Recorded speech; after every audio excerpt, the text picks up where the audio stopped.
Baik, selamat siang teman-teman. Hari ini kita berkumpul ada beberapa pimpinan media, baik pimpinan redaksi maupun pimpinan perusahaan, terutama dalam mengisi waktu senggang kita hari ini.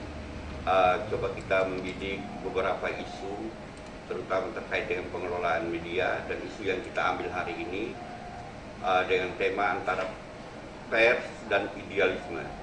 Jadi dalam kenyataannya bahwa para pekerja jurnalis, dalam hal ini wartawan, dia bekerja itu harus profesional, harus sesuai dengan aturan, tapi di satu sisi juga dia harus hidup. Perusahaan media itu harus hidup, sehingga wartawan itu juga bisa didanai untuk operasionalnya dan gaji-gaji dan lain sebagainya. Ini dua sisi yang sebetulnya menarik sekali untuk kita bedah. Dan ini kebetulan kita bersama dengan teman-teman dari pimpinan media dan juga pimpinan redaksi. Barangkali apa yang mungkin ada tips bagaimana kita mengelola media itu agar bisa berjalan sesuai dengan harapan kita, agar idealisme juga tetap kita ada dan bisnis juga tetap berjalan. Sebelumnya saya minta kita perkenalan dulu, mulai dari Bapak yang satu ini. Pak siapa? Terima kasih. Yang kedua dari Saya Dani, pimpinan perusahaan Media Andalas Group. Media Andalas Group. Ya. Silakan Bapak. Baik, saya Muhammad Sapriansah yang akrab disapa Mang Andi. Saya pimpinan media amanahultra.id dari Sulawesi Tenggara. Oh, dari Sulawesi Tenggara. Bapak? Saya Bayu Nugroho dari Kota Kediri, pimpinan redaksi dari media Tabloid Garsi. Baik, luar biasa. Ini teman-teman media ini ada yang dari Jakarta, ada yang dari Sulawesi, ada yang dari Lampung, ada yang dari Jawa Timur. Kenalan dulu, hostnya ini orang mana? Dan hostnya saya, Boni Atolan, dari perbatasan RI FDTL di Kabupaten Malaka, Provinsi Nusa Tenggara Timur. Ya, dan juga kebetulan sebagai pimpinan media radarmalaka.com. Baik, terima kasih. Isu yang belakangan ini sangat menarik. Seperti yang tadi kita diskusikan, ada beberapa hal bahwa untuk mengelola media saat ini tidak begitu mudah seperti kita membalikkan telapak tangan. Tapi kita harus punya tips dan strategi khusus untuk mengelola satu media komunikasi massa. Sebagai seorang jurnalis atau pimpinan media, kita paling tidak itu harus memiliki tips tertentu supaya dari aspek pemberitaan idealisme tetap berjalan, tapi dari aspek bisnis pun kita harus hidup, media itu harus hidup. Sekarang tipsnya itu bagaimana? Barangkali saya mulai dari Pak Bayu. Oke. Jadi materi pertanyaan ini tadi kan masalah idealisme dan bisnis dalam dunia pers. Jadi kalau kita ngomong masalah idealis itu nanti menyangkut masalah pemberitaan, penyampaian informasi kepada masyarakat.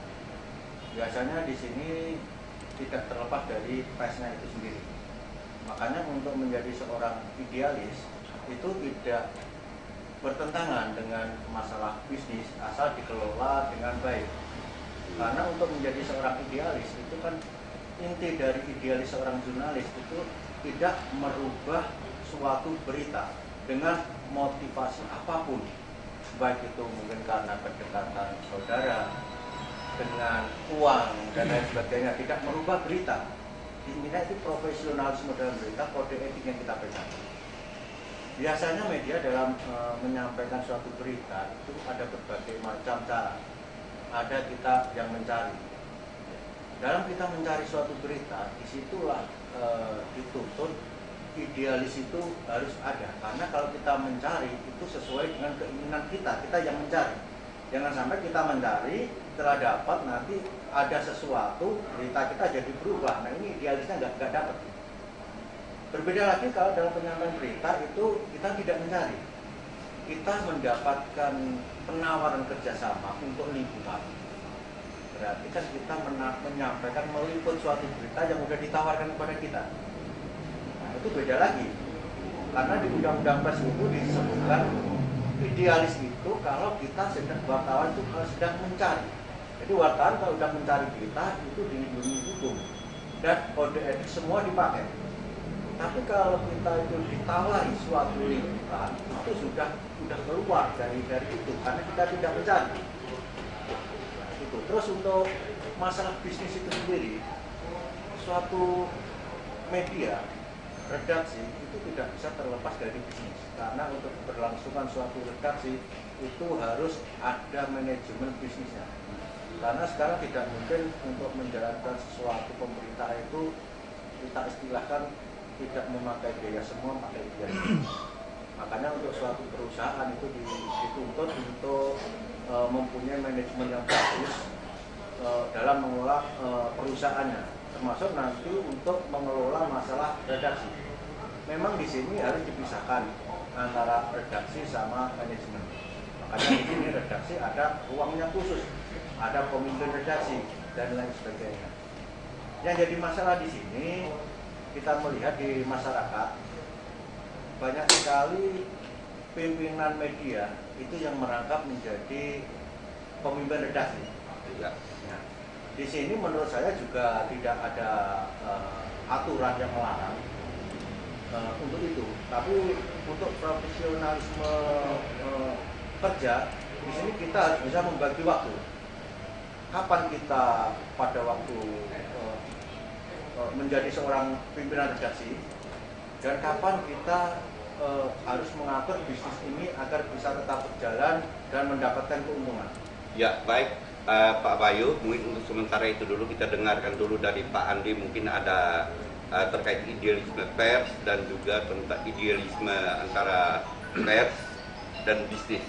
Barangkali pengalaman yang sudah dilaksanakan Pak Andi di Sulawesi Tenggara itu seperti apa? Mungkin bisa kita diskusikan.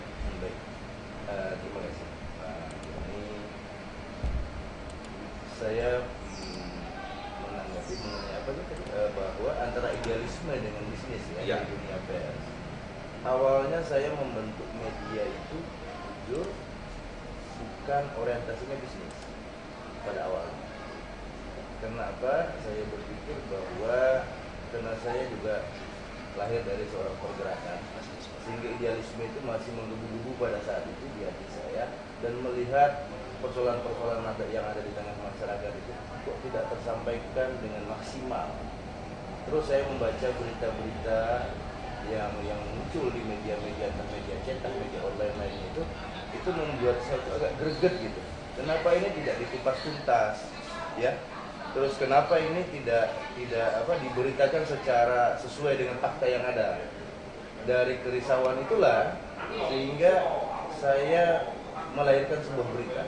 Saya launching sebuah media yang tujuan utamanya bahwa saya katakan media saya ini orientasinya bukan bisnis.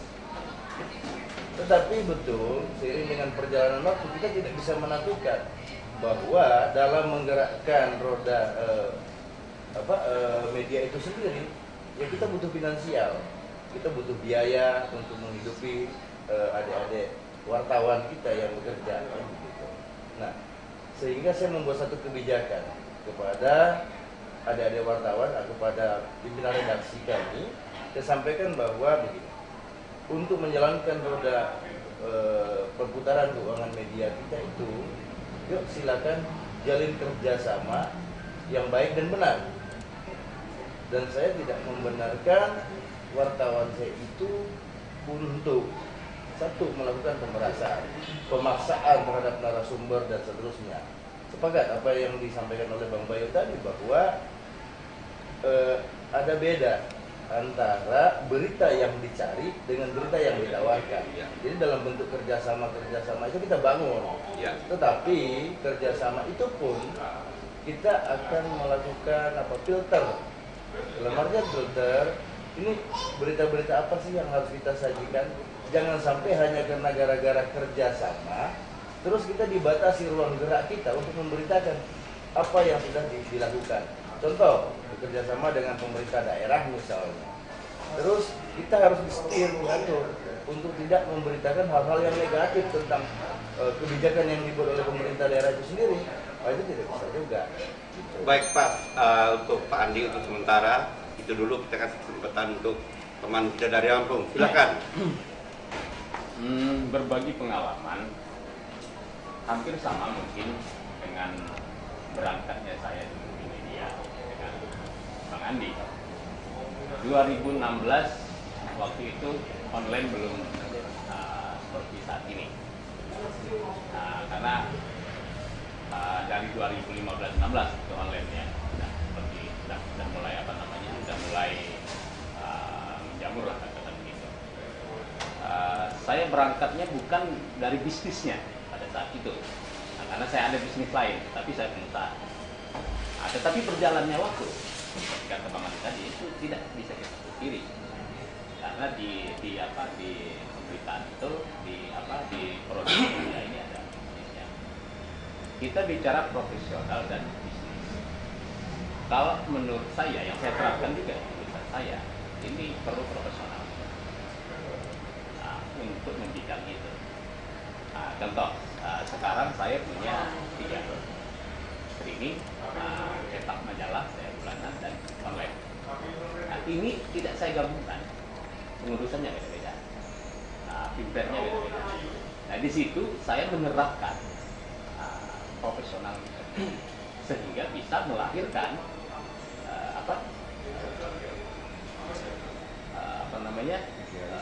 idealisme. Ya. Karena dari polanya saja, dari 3 media waktu pengolahan saya semua, ini kan beda-beda. Jadi kita bisa mendapatkan idealisme itu. Baik, Bang Polman, Siap. apa pula kalau mungkin ada sedikit Ada pandangan terkait apa yang mungkin selama ini dialami antara idealisme dan pers, apakah dalam praktek-praktek di lapangan sering terjadi tumpang tindih atau seperti apa? Mungkin tumpang tindih atau loncat-loncat. Silakan berbagi. Ini yang paling saya ini ya. Ini pasti berseberangan dengan yang tiga aku ini ya kan? Ya kan? Seperti tadi Bang Andi dari Sulawesi Tenggara mengatakan bahwa pertama yang ditumbuhkan ada idealisme.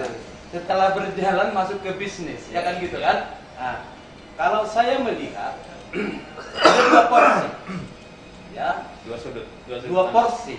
Ketika pemodal media mempunyai uang yang banyak, idealisme akan terjadi. Gitu. Tetapi kalau memang yang punya media, dia pemretnya, tidak bisa idealisme terjadi. Bisa, Bang? Bisa. Tidak bisa. Dengar. Jika profesionalnya di Sabar, kita penjelasannya dulu. Ya, baik. Ini dong. Jangan sampai karena itu berseberangan. Ya, pendapatnya pun berseberangan. Iya. Baik, kita dengar penjelasan Bang Polman. Makanya saya bilang idealisme tidak akan bisa terjadi. Karena apa? Oke, pemimpin redaksi atau pemimpin perusahaan itu dia akan bisa makan tanpa daripada media. Tetapi tidak bisa pemimpin redaksi ataupun pemimpin perusahaan menerapkan kepada wartawannya karena tidak digaji. Dia tidak bisa menjamin idealisme wartawannya. Dia pasti akan sikut sana, sikut sini. Iya. Tenang, sabar. Lanjut. Tapi itu tidak profesional. Iya, sabar. Berbeda, profesional dengan idealisme berbeda. Ya, kita harus bedakan, ya. Bagaimana seorang wartawan menjalankan idealisme ketika dia lapar? Itu. Begini, sabar. Ini pertanyaan yang dijawab. Sabar. Semuanya melalui moderator. Oh ya, mungkin sudah cukup. Enggak, saya gini. Jadi, tetapi kita harus membedakan, ya. Seperti yang tadi, bisnis dengan idealisme kita kelola. Dengan cara pemberitaan kita idealisme, tetapi kita menempatkan yang namanya marketing. Marketing inilah yang menjual berita-berita idealisme tadi menjadi orang berboyong-boyong untuk mencari iklan. memasukkan iklan, itulah bisa bisnis yang bergerak. Ya, jadi kalau kita berbicara bahwa idealisme itu terdapat dari pemberitaan, itu tidak. Bagi saya ya, bagi saya itu adalah profesionalisme jurnalis, menyajikan berita yang sesuai dengan fakta, berbahasa Indonesia yang benar, itu adalah tadi pemberitaan, bukan karena idealisme. Idealisme ketika kita tidak tertarik dengan pemberian orang terkait isu yang kita angkat, itu baru namanya idealisme. Saya rasa itu. Jadi kita harus menempatkan marketing dan pemberitaan. Dan di sini pemilik perusahaan tidak boleh masuk ke dalam dapur redaksi yang steril. Itulah bisa terjaga. Baik, pas. Sabar. Jadi di sini terlihat ada semacam satu kontradiksi. Jadi mungkin kita dalami lagi. Mungkin tadi dari Lampung mungkin ada hal-hal pengalaman yang selama ini dialami di sana, mungkin bisa diceritakan untuk menggambarkan semacam bagaimana pengelolaan media antara idealisme dan bisnis ini harus berjalan, sehingga dari aspek kredibilitas media kita dipercaya, tapi kita juga tidak mati karena kelaparan. Barangkali ini yang perlu dijelaskan. Iya. Jika kita sudah bicara profesionalisme, itu kan tata tertib aturan itu yang kita pakai. Contoh begini, karyawan kita gaji standar UMR. Ini penerapan kita secara profesionalisme. Karena yang saya lihat begini juga, ya mohon maaf, saya bukan bicarakan dapur lain, tapi banyak yang saya lihat, apalagi zaman online sekarang ya. Baru 2 bulan dia di situ, wartawan ini statusnya punya KTA dan dia pernah ke dinas kemana untuk mencari berita, untuk melakukan kerjasama. 2 bulan kemudian stopes. Ya, ini juga jadi perhatian kita juga ya, di komunitas kita di forum. Sehingga si wartawan yang sudah di stopes ini kan merasa ketakutan karena ada tunggakan sampai puluhan juta, mungkin belasan juta. Nah di sini jika ini saya bukan ini untuk meluruskan. Dia ini statusnya apa? Kan ada statusnya. Dia kalau wartawan, dia dapat legalitas apakah cuma sebatas KTA saja? Kan tidak seperti itu. Kan begitu. Dan begitu dia ada tanggungan, stopes, bahkan mungkin arahnya, bahkan ada bahasa ancaman jika tidak melunasi kewajiban dalam waktu yang sekian akan dibawa ke ranah hukum. Sementara kita tidak. Tetapi yang sesungguhnya bukan begitu. Kalau dia memang karyawan, dia punya hak juga. Tidak semata-mata. Kalau saya tidak melakukan itu. Kalaupun ada kesalahan, saya introspeksi. Kenapa ini ada kesalahan? Kok bisa sampai belasan juta, puluhan juta di macam? Apa memang tidak ada pemantauan dari selama ini? Nah itu, makanya kunci kalau dari saya profesional itu tadi. Mestinya kita juga melihat hak-hak wartawan yang sudah tidak bergabung di kita itu lagi. Nah kalau ini terjadi, ini kan dengan sendirinya seperti mungkin kata Bang Bayu tadi, sehingga image masyarakat di media ini luntur. Baik, mungkin Bang Andi tadi bahwa itu berawal dari satu idealisme, tidak melihat ini tapi semuanya bisa jalan. Mungkin ada pengalaman yang lebih konkret yang bisa dibagikan sehingga kita diperkaya, karena setiap orang saya lihat dari manajemen bisnis dan redaksionalnya stylenya masing-masing. Jadi untuk kita saling memperkaya, silakan. Ya, sebenarnya memulai pekerjaan apapun itu diawali dari niat. Apapun yang kita mau bangun, usaha apapun itu diawali. Panitia nggak menyiapkan jus apa? Jadi kalau saya memang memulai itu adalah dari niat ingin meneruskan idealisme, bagaimana memberikan pemberitaan yang baik dan benar, bukanlah pemberitaan yang dipelintir maupun pemberitaan yang disetting oleh orang, pemberitaan yang mendapatkan tekanan-tekanan dari pihak-pihak tertentu. Sehingga sepakat saya dengan Bang Polman bahwa pimpinan perusahaan itu tidak boleh merangkap pimpinan redaksi. Walaupun yang berjalan itu banyak seperti itu. Yang saya memisahkan pimpinan redaksi berjalan dengan Dan saya sebagai pimpinan media tidak pernah mengintervensi pimpinan redaksi untuk menyajikan pemberitaan. Tapi saya hanya selalu menitipkan pesan bahwa apa yang disajikan itu harus sesuai dengan fakta. Oke, Bang Bayu, mungkin lebih mendalam lagi konkretnya seperti apa yang di Jawa Timur, Bang Bayu untuk trik-trik sehingga perusahaan medianya bisa berjalan, wartawan juga bisa lebih baik. Mungkin saya menanggapi dari ketiga beliaunya ini. Jadi kita berbicara juga masalah pengalaman. Jadi mungkin saya agak kurang sependapat dengan Bang Andi yang terakhir, bahwa pimpinan perusahaan itu tidak boleh merangkap menjadi pimpinan redaksi, karena kita melihat memang aturan yang ke arah itu tidak ada. Betul. Satu. Tapi saya setuju juga dengan Bang Andi terkait masalah bisnis dan idealisme ini untuk mendirikan mendirikan pers, perusahaan pers itu dimulai dari niat. Nah, di sini kalau di tempat saya udah mulai itu dari diri saya sendiri. Karena untuk sesuatu media yang kita kelola ini, itu kunci utama adalah niat dari pimpinan perusahaan dulu. Mau dipakai apa, mau dibuat apa, tujuannya kemana. Tujuan. Jadi yang di bawah-bawahnya itu tergantung instruksi dari pimpinan redaksi. Itu niatnya seperti apa dulu. Kalau di tempat kami, memang kami agak membedakan dikit. Walaupun terus terang di sini saya juga menangkap sebagai pimpinan redaksi. Saya melarang wartawan saya untuk mencari iklan. Jadi khusus yang dikatakan wartawan adalah orang yang mencari informasi untuk berita. Itu. Ya, Sepakat. Setiap, tapi kenyataan di lapangan. Nah, di sini kan wartawan itu selalu ditawari.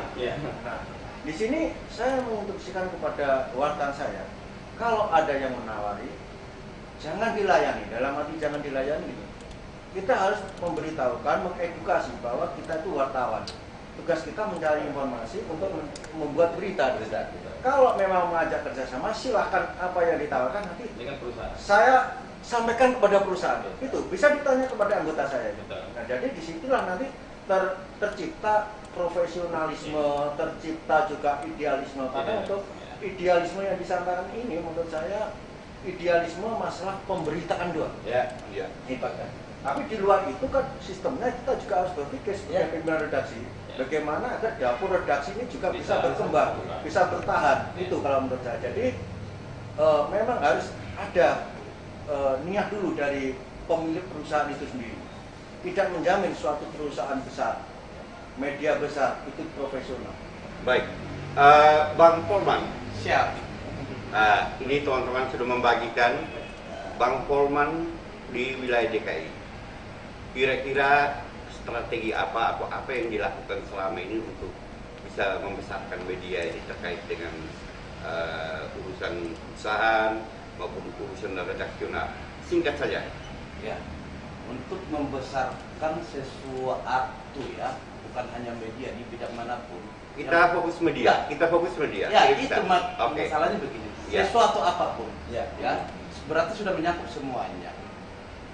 Kita harus seperti yang tadi Pak Andi bilang itu, niat, kerja keras dan doa. Artinya, kalau kita niatkan untuk bekerja dan juga kita barangin dengan doa, kita hanya tunggu, kan gitu kan? Pasti besar, gitu. Nah, jadi seperti yang Pak bilang tadi, untuk mengembangkan di dalam jurnalis, bagaimana kita menyajikan berita yang menarik. Karena perusahaan media untuk maju bukan karena dia pintar melobi-lobi siapapun, tetapi karena banyak pembaca yang berminat membaca berita daripada perusahaan media itu sendiri. Jadi sekarang banyak juga wartawan-wartawan yang saya lihat ya, yang tidak memahami kaidah-kaidah jurnalis, baik di dalam penyampaian berita. Kadang asal ada seperti demikian kayaknya. Padahal kayaknya ini kan tidak bahasa Indonesia yang benar. Sebenarnya wartawan itu harus memberikan edukasi kepada masyarakat ya melalui pemberitaan yang benar, berbahasa yang benar. Itu yang saya rasa sehingga minat para pembaca ada. Setelah minat pembaca otomatis berkembang. Itu yang saya katakan, berarti kita mulai daripada penyajian berita. Itu. Terima kasih. Baik. Ini terakhir. Sekarang persaingan media banyak sekali. Bahkan kemarin saya dengar informasi dari teman-teman di daerah, satu kabupaten saja itu bisa ratusan. Iya, betul. Media online atau media-media cetak maupun televisi dan lain sebagainya. Ya.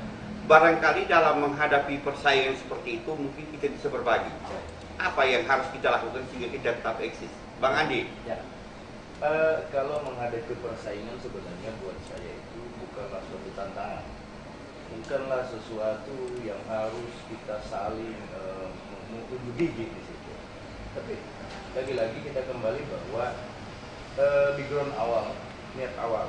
Makanya tagline media saya itu dengan moto bijak mengulas, tuntas mengupas. Dalam artian bijak mengulas, kita harus bijak menyajikan, ya, menyajikan kalimat-kalimat yang baik dan benar untuk mengemas sebuah berita itu sehingga para pembaca kita terpuaskan, merasa nyaman dia membaca. Kenapa? Menggunakan bahasa-bahasa yang bijak. Nah, itu. Terus tuntas mengupas. Pada saat kami memberitakan sebuah persoalan atau sebuah kasus, itu harus dikupas sampai tuntas agar pembaca kita itu puas. Sehingga pada saat pembaca itu membaca berita-berita di media, beberapa media lain, dia akan menunggu media kita karena media kita itu menyajikan berita secara tuntas sehingga mereka itu paham, oh ini kejadiannya, ini kejadian, oh seperti ini jalan ceritanya.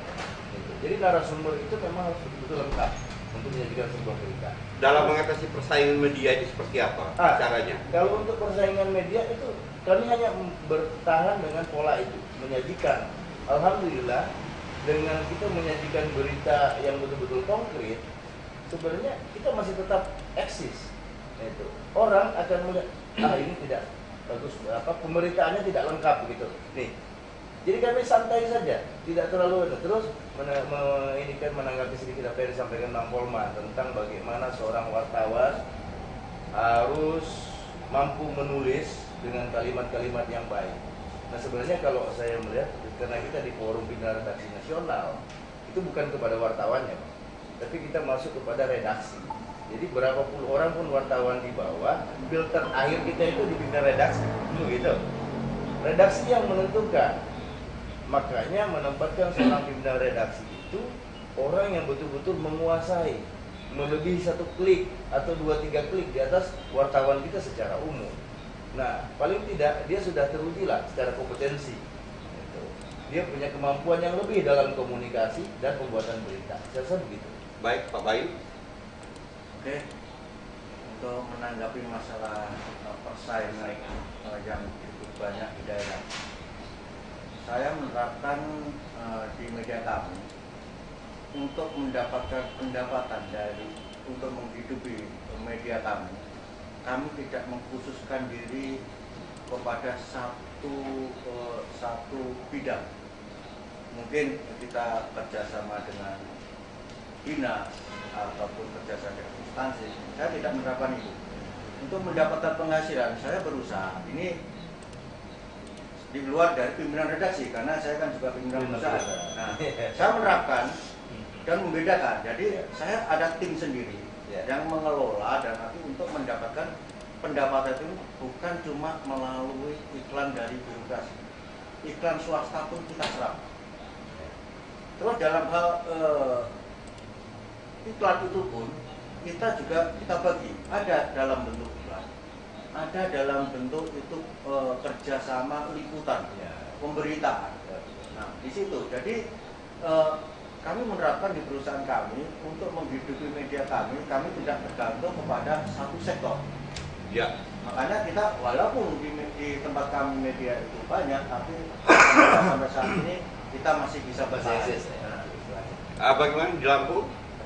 Kalau saya tidak memandang itu sebagai apa, tidak ada yang khawatir saya di situ. Nah, tinggal bagaimana kita mengasah sehingga ini menjadi kemasan. Contohnya begini, sosial media sekarang ini tidak bisa kita dengan pesan kembali, kita bisa kita bendung. Begitu juga kalau kita mau masuk ke ranah itu, sepertinya malah kita lalai dengan apa yang karena kita beda ya, dengan sosial media, pers, media itu beda. Nah, jadi di situ kita ambil pengalaman. Oke, silakan saja kita bersaing. Cuman bagaimana cara ngasah? Karena ini kalau nggak diasah, kemasannya mungkin tidak bisa eksis. Nah, tapi kan kalau menurut saya, bagaimana cara kita mengasah sehingga kemasan ini bisa kita sajikan. Baik, Bang Polman, bisa dibagikan tipsnya? Ini ya, cuma satu, sedikit aja. Ya, sedikit. Profesional saja. Ya. Nah, berarti itu saja. Kalau kita ya, profesional, pasti kita tidak akan kalah. Ya, itu aja. Ya. Tapi jadi masalah. Abaikan yang lain. Profesional itu luas sekali. Luas kalau sekali. dibahas. Betul. Nah, itu makanya kan. Jadi profesional saja. teman-teman, senang sekali hari ini kita bisa berkumpul semua untuk kita mendidik dan membedah isi perutnya orang pers. Karena tidak banyak yang tahu.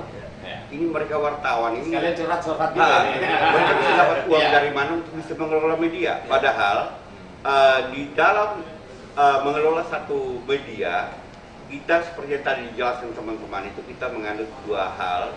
Kita harus punya manajemen redaksional yang baik dan manajemen bisnis yang baik. Dan strateginya tergantung situasi dan kondisi yang kita alami masing-masing di lapangan.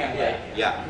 Jadi dengan demikian bahwa sebetulnya dari hasil diskusi kita hari ini saya melihat bahwa kita menjalankan pekerjaan yang profesional yang sesungguhnya itu bisa kita kelola baik secara redaksional maupun secara bisnis untuk menghidupi kita punya perusahaan media bersama wartawannya.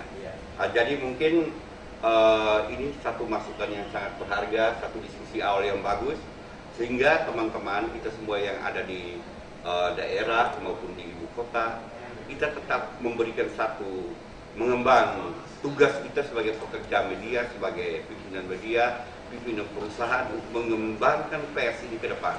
Karena bagaimanapun juga pers ini merupakan satu pilar kekuatan untuk membangun negara ini. Mari kita dukung pers Indonesia supaya tetap berkembang secara profesional, independen, bisnisnya maju, redaksional juga profesional. Terima kasih dan selamat siang.